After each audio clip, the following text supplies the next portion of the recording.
தாயகவாழ் உறவுகளுக்கு இனிய வணக்கம். கடந்த 24 மணி நேரங்களில் குவைத்திலிருந்து கிடைக்கப்பெற்ற செய்திகளோடு உங்களை சந்திக்கின்றோம்.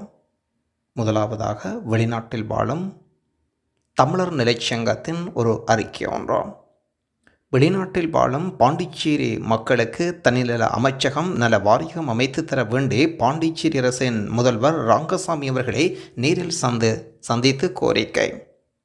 வெளிநாடு வாழ் தமிழர் நிலைச்சங்கத்தின் அரிய சேவைகளில் ஒன்று சட்டமன்ற கூட்டத்தொடரில் நிச்சயம் வாரியம் குறித்து பேசுவதாக முதல்வர் ரங்கசாமி அவர்கள் வாக்குறுதி வழங்கியிருக்கின்றார். பல்லாயிரக்கணக்கான பாண்டிச்சேரி மக்கள் வெளிநாட்டுக்கு வேலை தேடிச் சென்று தங்கள் குடும்ப சூழல் காரணமாக குடும்ப நலன் காக்க பணியாற்றி வருகின்றனர்.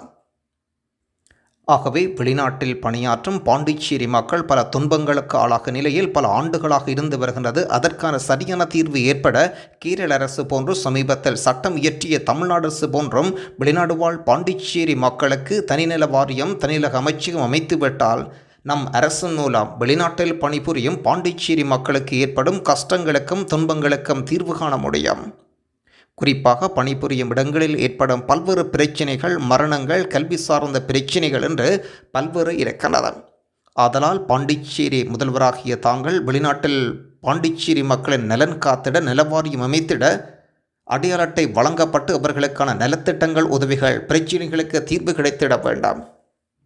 அதற்காக வெளிநாடு வாழ் பாண்டிச்சேரி மக்களுக்காக அரசின் அடையாள அட்டை வழங்கப்பட வேண்டாம்.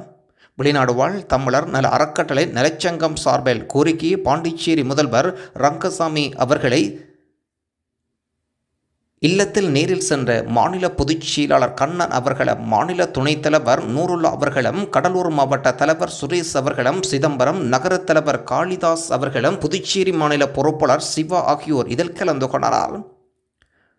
பாண்டிச்சேரி முதல்வர் அவர்களின் சங்கத்தின் கோரிக்கையை கேட்டறிந்து விரைவில் சட்டமன்ற கூட்டம் தொடங்க இருப்பதாகவும் அதே சமயம் நேரில் வருகதர கேட்டுக்கொண்டார்.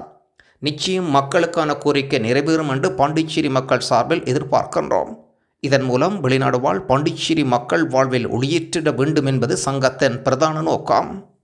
குவைத்திலிருந்து பாண்டிச்சேரி அரசுக்கு பதாக ஏந்திய கோரிக்கை. வெளிநாட்டில் பணிபுரியும் பாண்டிச்சேரி மக்களின் இன்னல்கள் தீர தனிநல அமைச்சு வாரியம் பாண்டிச்சேரி அரசு அமைத்து தர வேண்டி பதாக ஏந்தி குவைத்தில் வாழும் பாண்டிச்சேரி மக்கள் கோரிக்கை வைத்த நிகழ்வில் மஸ்ஜிதுல் யமத் பொறுப்பாளர்கள் மற்றும் வெளிநாடு வாழ் தமிழர் நல அறக்கட்டளை நிலைச்சங்கத்தினர் கலந்து கொண்டனர். தகவல்கள், சேவைகள் அனைத்தும் வெளிநாட்டில் வாழும் தமிழர் நிலைச்சங்கம் குவைத் மண்டலத்தினர். உடல் ஒன்று தாயகம் அனுப்பி வைப்போம். ஜனாசா அறிவிப்போம்.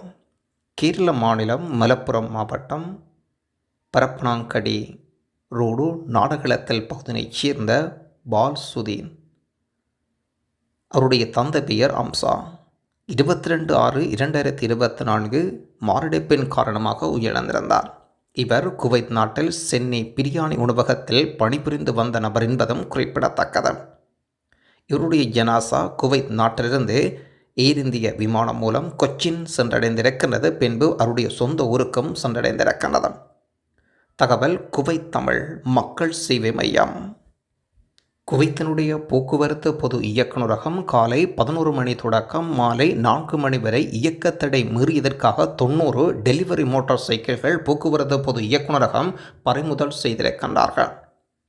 நான் நினைக்கின்றேன் ஒரு 2 நாட்களுக்கு முன்பு இது தொடர்பான செய்தியை விளக்கமாக தந்திருந்தோம். அந்த விளக்கங்களின் அடிப்படையில் டெலிவரி மோட்டார் சைக்கிள் செய்து கொண்டிருப்பவர்கள் மதிய நேரங்களில் டெலிவரி வேலை செய்வதற்கு தடை இருந்தது. குறிப்பாக குவைத்தினுடைய டெலிவரி பேக்குகள் காலை 11 மணி தொடக்கம் மாலை 4 மணி வரை இயக்கத்தடை இருந்தது. அதையும் மீறி செயற்பட்ட நபர்கள் இன்றைய தினம் முதல் கட்டமாக கிட்டத்தட்ட 90 வாகனங்கள் பறிமுதல் செய்யப்பட்டிருக்கின்றது. ஜூன் 23ஆம் தேதி தொடக்கம் இந்த தடை நடைமுறைக்கு வந்தது. நடைமுறைக்கு வந்த முதல் நாளிலேயே 90 டெலிவரி மோட்டார் பைக்குகளை உள்துறை அமைச்சினரும் போக்குவரத்து அமைச்சும் ஒருங்கிணைந்து இந்த கைது நடவடிக்கையை மேற்கொண்டிருக்கின்றார்கள். முதல் நாளிலேயே இந்த பெரியளவு விதிமுறை பதிவாகி இருக்கின்றது.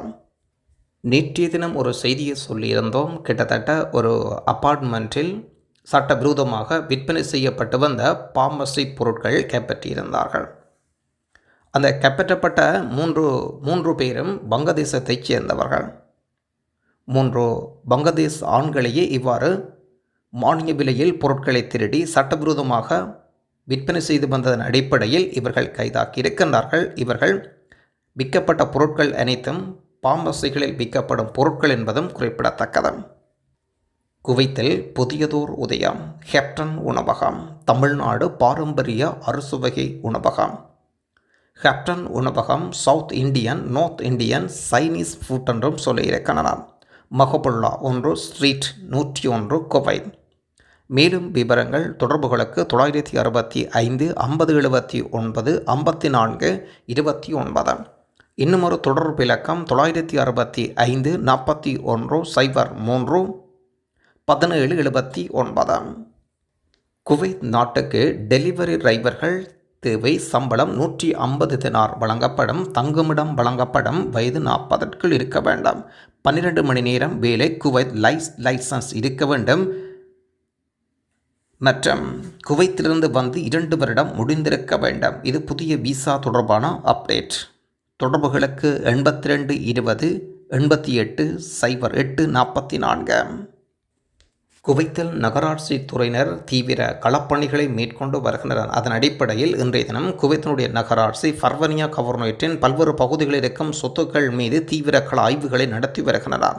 கட்டிட விதிமுறைகள் வெளிப்படுத்தவும் சொத்து உரிமையாளர்கள் பொறியியல் அனுமதிகள் அனுமதிக்கப்பட்ட தளங்களின் எண்ணிக்கைக்கு இணங்க செயற்படுகின்றதா என்பதை கண்டறிய விசேட களப்பணிகளை மேற்கொண்டு வருகின்றனர். ஒவ்வொரு டிபார்ட்மெண்ட் ரீதியாக இந்த செயற்பாடுகளை துரிதகதியில் மேற்கொண்டு வருகின்றார்கள். சட்ட விரோதமாக இருப்பவர்களுக்கு வருங்காலங்களில் பெரிய நெருக்கடிகள் ஏற்படும் என்பதை மறந்துவிட வேண்டாம். குவைத்தினுடைய பொதுமன்னிப்பு காலங்கள் 30ஆம் திகதியுடன் முடிவடைகின்ற விடயமும் குறிப்பிடத்தக்கது. குவைத்தினுடைய யலி பகுதியில் இருக்கும் வீட்டின் கூரையின் மீது அறைகளில் தீயணைப்பு குழுக்கள் தீயை கட்டுக்கோட் கொண்டு வந்து எந்தவித காயமும் ஏற்படாமல் கட்டுப்படுத்தி இருக்கின்றனர். போக்குவரத்து பிரச்சாரம் 1328 நடவடிக்கைகள் வழிவகுக்கப்பட்டிருக்கிறது. பல கைதிகள், பல்வேறு விதிமீறல்கள். குவைத்தினுடைய 6 கவர்னரேட் பகுதிகளிலும் தேடப்படும் 111 பேர் கைதாகியிருக்கின்றனர். காலாவதியான குடியிருப்பு அனுமதிக்காக 24 பேரும் 73 பேர் அடையாளம் தெரியாதவர்கள் உட்பட 1328 பேரை பாதுகாப்பு நடவடிக்கைகள் மேற்கொள்ளப்பட்டதாக சொல்லப்படுகின்றன. 150 வாகனங்கள் பறிமுதல் செய்யப்பட்டதாகவும் தனிநபர்களும் வாகனங்களும் உரிய அதிகாரிகளிடம் பறிமுதல் செய்யப்பட்டன. 9 சர்ச்சைகள் தீர்க்கப்பட்டன. 311 தனிநபர்கள் சாலையில் உதவி வழங்கப்பட்டதாகவும் 12,524 பல்வேறு போக்குவரத்து விதிமுறைகள் பதிவாகியிருக்கின்றன. இதில் 7 வாகனங்கள் பாதிக்கப்பட்டுள்ளதாகவும் கண்டறியப்படுகின்றன. வீட்டு உரிமையாளர்களுக்கான அடித்தளம் வாடகைக்கு விடுபவர்களுக்கான குவைத் நகராட்சியின் எச்சரிக்கை. குவைத் நகராட்சி வீட்டு உரிமையாளர்கள் தங்கள் அடித்தளங்களில் பொருட்கள் சேமிப்பும் கிடங்குகளாக அல்லது வாடகைக்கு விடுவதற்கு எதிராக எச்சரிக்கை வழங்குகின்றனர். இது பாதுகாப்பு குறியீடுகளை மீறி பல வணிக அடித்தளங்களின் தெளிவுபடுத்தலை தொடர்கின்றன. பல வீட்டு உரிமையாளர்கள் உணவு மற்றும் ஆபத்தான பொருட்களை சேமித்து வைக்க அடித்தளங்களை பயன்படுத்துகின்றனர். சில நபர்கள் வாடகைக்கும் சட்ட விரோதமாக விடுகின்றீர்கள். சொத்து உயிர்களுக்கு ஆபத்து ஏற்படுகின்றன. ஆகவே நகராட்சி சட்டங்களை மீறி நகராட்சி செய்தி தொடர்பாளர் முகமது கருத்து தெரிவிக்கும் போது அத்துமீறல்கள் நகராட்சி விசேடமாக கண்காணித்து வருகின்றனர். ஆகவே மீறும் நபர்களுக்கு எதிராக கடுமையான எச்சரிக்கையும் அதற்குரிய அபராதங்களும் வெளிநாட்டவர்களால் நாடு கடத்தப்படக்கூடிய சூழல் உருவாகும். ஆகவே விசேடமாக எச்சரிக்கையாக இருங்கள். ஆகவே அத்துமீறும் கட்டடங்கள் இருந்தால் நீங்கள் 139 அல்லது வாட்ஸ்அப் வழியாக 2472 773 என்ற எண்ணில் எங்களுடன் முறைப்பாடு பதிவு செய்யலாம் என்ற சொல்லை நகராட்சியினர் இந்த விசேட தகவலை சொல்லியிருக்கின்றனர். இறுதியாக இலங்கை தூதரகத்தின் ஒரு அறிவித்தலை பார்த்துவிட்டு செய்தியின் இறுதிக்கு வந்திருக்கின்றோம். இலங்கை தூதரகத்துக்கு ஒரு தொகை கடவுச்சீட்டுகள் கிடைக்கப்பட்டிருக்கின்றது. ஆகவே கடவுச்சீட்டுகளை நீங்கள் வார நாட்களில் பெற்றுக்கொள்ளலாம். இது பொது மன்னிப்பின் அடிப்படையில் கிடைக்கப்பட்ட கடவுச்சீட்டுகள் அல்ல என்பதை சொல்லிக்கொள்ள நிகழ்கிறோம். இது புதிதாக கடவுச்சீட்டுக்கு விண்ணப்பிப்பவர்களுக்குரிய தகவல். 2024 KWT AC 004 தொடக்கம். KWT 2024 AC 2431 தொடர் இலக்கங்களுக்கு இடைப்பட்டவர்களுக்குரிய விண்ணப்பதாரர்களுடைய கடவுச்சீட்டுகள் இலங்கை தூதரகத்துக்கு கிடைக்கப்பட்டிருக்கின்றது. ஆகவே வரும்போது வரைமுறைகளை பின்பற்றி வாருங்கள்.